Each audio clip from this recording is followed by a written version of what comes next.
let's talk about a case that should never have happened. Okay, so but did, and not just once. A patient in a critical case setting was prescribed ceftriaxone. At the same time, they were receiving IV calcium.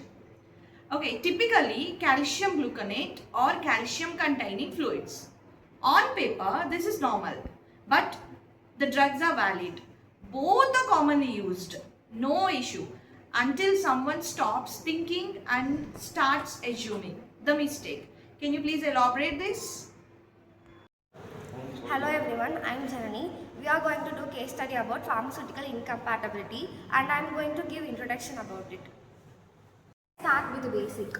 When you hear the term pharmaceutical incompatibility, don't think of it as some rare complicated concept. It's actually simple, and that's exactly why people underestimate it. Pharmaceutical incompatibility happens when two or more substances react with each other before they are given to the patient, not inside the body, not during metabolism, right there on the tray, in the syringe, in the IV line or in the bottle. That means the damage is already done even before the drug reaches the patient. Now here where people mess up, they assume if the doctor prescribed it, it must be safe together. Wrong.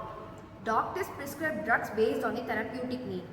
But the way those drugs are prepared and combined is where things can go off track. If you mix incompatible drugs, you might end up with a visible precipitate, a solid particles forming, loss of drug effectiveness or worse, formation of harmful compounds, and no, that isn't just theory. This is happening in real hospitals every single day. Take a simple situation. Two injectable drugs are drawn into the same syringe to save time. Seems efficient, right? But if those drugs are incompatible, you have just turned treatment into potential.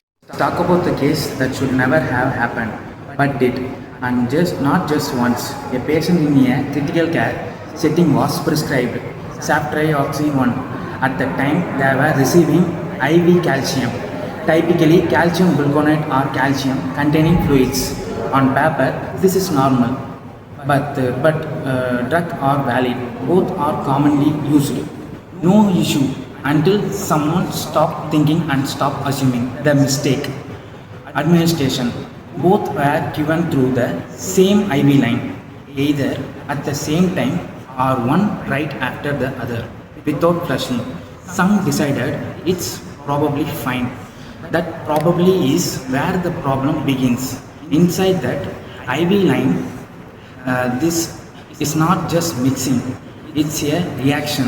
Ceftriaxone 1 has high affinity for calcium ion.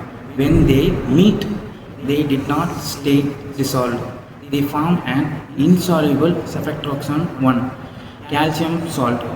This is a textbook case of pharmaceutical incompatibility. Now understand the seriousness. This compound does not dissolve in blood. So instead of clear, safe solution entering the patients, you have solid particle precipitates forming in real timing and entering circulation, and the body does not just handle it. These particles travel through the bloodstream until they hit vessels. Pass through. Where do they get stuck? First, the lungs. The pulmonary circulation is the narrow vessel, block them and affected oxygen exchange. Second, the kidney. These organs filter constantly. If particularly clogs that system, filtration fails. Now here, where it gets worse. In adult, this is already dangerous. It's deadly. Why? Because pharmaceutical incompatibilities looks harmless on the surface, no visible particles, no color change, nothing dramatic, and that exactly why people mess it up. You are dealing with chemical incompatibility, not a physical reaction you can see. So if you rely on your eyes, you have already failed. Here's the setup. A patient is prescribed penicillin, a widely used antibiotic. To prepare and administer it, someone mixes it with a solution that has an acidic pH. could be an fourth fluid, could be another drug, doesn't matter.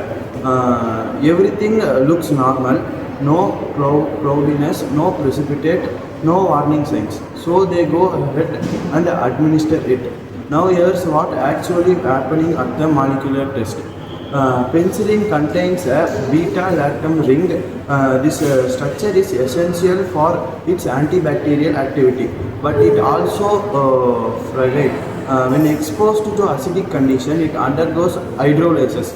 That means water added by low pH breaks the ring open. Once that ring is broken, penicillin is no longer active. Not using, are you about to destroy the drug before it even enters the body? Because the degradation happens, there is no reversing it. Thank you.